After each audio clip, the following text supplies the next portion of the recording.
तो भक्तों ने चैनल बदल बदल के देखे कि कहीं तो जीत रहे हो। उनको भरोसा ही नहीं हो रहा था कि इतने बड़े आदमी के बावजूद हम हार सकते हैं। लेकिन जब जी न्यूज पर भी हार गए,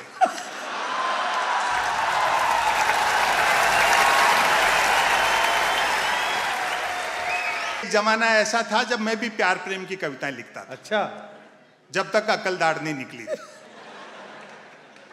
उबासी के बहाने भी किसी लड़के के दांत दिख जाते तो मैं 5-7 गजलें लिख मारता था, भले वो उबासी मुझको देख करके ले रही होती। और एक निवेदन कर दूं, बड़ी संख्या में माताएं बहनें बैठी हैं। प्रकृति के, कुदरत के, सृष्टि के नियम बदल सकते हैं, औरत के प्रति पुरुष की मानसिकता नहीं बदल सकती। मर्द की फितरत होती है, अर्थी के रास्ते में भी औरत मिल जाए तो 80 साल का मुर्दा भी वाइब्रेशन मोड पर आ जाता है। लेकिन इतना भी तय है कि शादी होते ही प्यार का बुखार उतर जाता है। जैसे ही ब्याह की कुनैन खाई, प्यार का मलेरिया गायब। मेरे एक मित्र ने प्रेम विवाह किया। अच्छा। प्यार के दौरान जिस लड़की के साथ जो कंकर झील में फेंके थे, शादी के बाद दाल में निकल रहे हैं। और ताली तो इस बात पर बजाओगे, जिस लड़की को लेकर भागा था अब उसको देखते ही भागता है।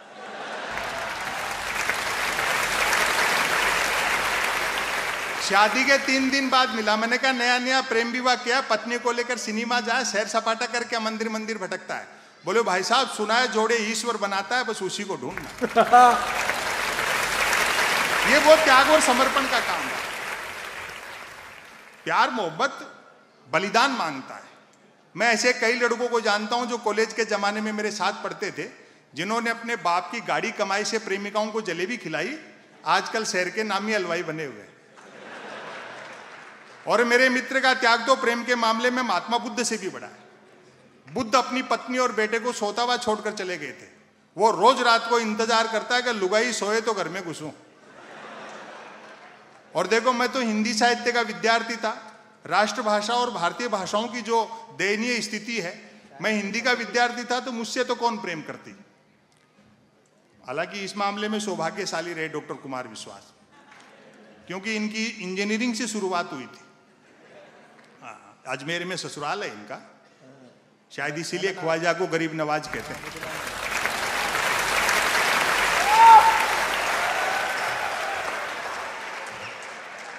मैं तो हिंदी साहित्य का विद्यार्थी था, इसलिए मुझसे कौन प्रेम करती भाई, मरते हुए पे कौन मरेगा।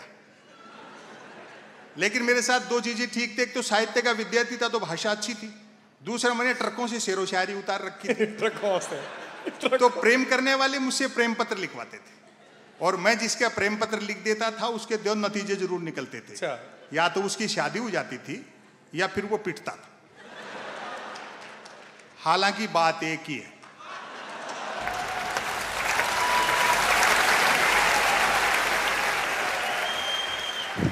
आज भी कई मिलते हैं अपनी पत्नी और बच्चों के साथ जो मेरे प्रेम पत्रों की वजह से ब्याहे गए। मुझे देखते ही दांत पीसते हैं कि नालायक जॉर्ज बुश एक अच्छी खासी अमेरिकी फौज को इराक में उलझा दिया।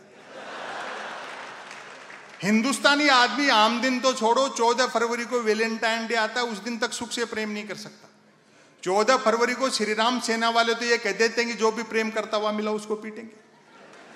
और सरकार पुलिस को ये कह देती कि देखो इस दिन कोई प्रेम से वंचित नहीं रह जाए। जो प्रेम करते हुए मिलते हैं उनको तो श्री राम सेना वाले पीटते हैं, जो नहीं करते उनको पुलिस वाले पीटते हैं। ये वैलेंटाइन डे वगैरह हैं क्या?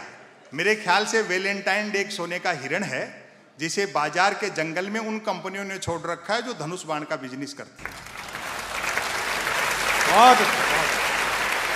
कबीर को, सूर को, तुलसी को, मीरा को पढ़ो, मीर को, दाग को, गालिब को पढ़ो तो पता लगता है प्रेम दर्शन का विषय, प्रदर्शन का विषय नहीं। क्या बात है, क्या बात है। जिन नौजवानों के कंधों पर चुनौतियां हैं, परिवार की, समाज की, देश की, कैरियर की, दोस्तों एक निवेदन कर दूं, कोई प्यार मोहब्बत जैसी बात नहीं।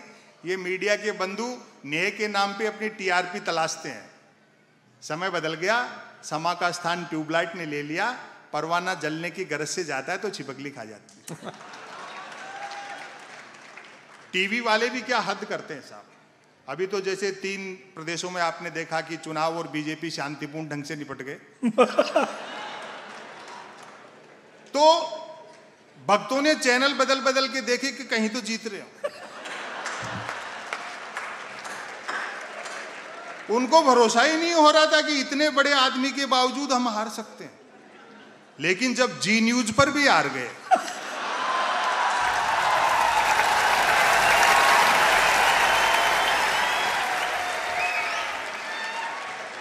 तब लगा कि भैया अब हार गए।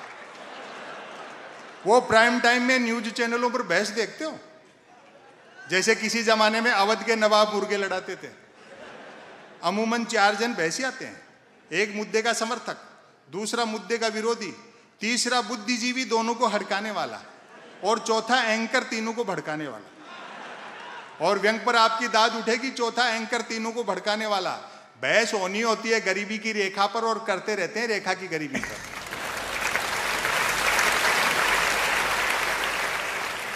अखबारों पर थोड़ा सा विश्वास है क्योंकि छपे हुए अक्षर पर आज भी भरोसा है। यह हिंदी पत्रकारिता के एक माइलस्टोन राजेंद्र माथुर का शहर है। क्या बात है। पत्रकारिता का ऐसा कोई विद्यार्थी नहीं जो इंदौर के राजेंद्र माथुर को पढ़े बिना बड़ा पत्रकार हो जाए। भारत नवा टाइम्स के संपादक थे। अंतिम पेज के बाएं कोने पे प्रतिदिन छपता था शरद जोशी का। रोज भिगो करके जूता लगाते थे नेताओं को और बड़े ठाठ से पढ़ते थे। अखबार की पाठक संख्या 2 गुनी 3 गुनी हो गई थी। ये वो शहर है। लेकिन अब अखबारों का भी आत्मविश्वास गिर रहा है। अंग्रेजी के अखबार ने द हिंदू ने एनराम की रिपोर्ट छाप दी। वही एनराम है जिन्होंने बोफर्स का छापा था और उसकी जय बोलते थे आज गालियां निकालने वाले। क्या बात है, वाह वाह वाह वाह वाह। हिंदी अखबारों का हाल देखो, अपवादों को छोड़ करके 3 चीजों के लिए पढ़े जा रहे हैं: बिजली कटौती, उठावना और राशिफल। और रोज नए निकलते हैं। एक दिन तो अखबार के दफ्तर से 2 लोग आ गए, बोले संपत सरल जी नया अखबार लॉन्च कर रहे हैं, आप भी ग्राहक बन जाओ। क्योंकि अखबारों का कोई पाठक तो बनता नहीं, ग्राहक ही बनता। आए हाय आए हाय, क्या बढ़िया सर, वाह वाह वाह, क्या मारा है। हाँ 1 रुपए में 16 पेज। और जो मैंने जवाब दिया आपका आनंद ले, 1 रुपए में 16 पेज। मैंने कहा भैया रुपया चाहे 1 की जगह 2 ले जाए, लेकिन 16 पेज खाली दे जाया कर। फिर मैंने रिसर्च की कि इतने अखबार बिकते कैसे हैं। तो अचानक एक दिन एक अखबार के दफ्तर से फोन आया, बोलो संपत सरल जी आज आपका नाम हमारे अखबार में छपा। मैं बड़ा खुश हुआ, जी आपका अखबार कहाँ मिलता है? बोले हमारा अखबार कोई होकर नहीं बांटता है, जिस किसी का नाम छप जाता है दिन भर वही खरीद खरीद कर बांटता है। इस मीडिया की गैर जिम्मेदारी पर मुझे ताज भोपाली का एक शेर याद आता है कि तुम्हारी बज्म के बाहर भी एक दुनिया है। हाय हाय हाय हाय, तुम्हारी बज्म के बाहर भी एक दुनिया है, मेरे हुजूर बड़ा जुर्म है बेखबरी। हाय हाय हाय, नेताओं की जय मत बोलो, सवाल करो।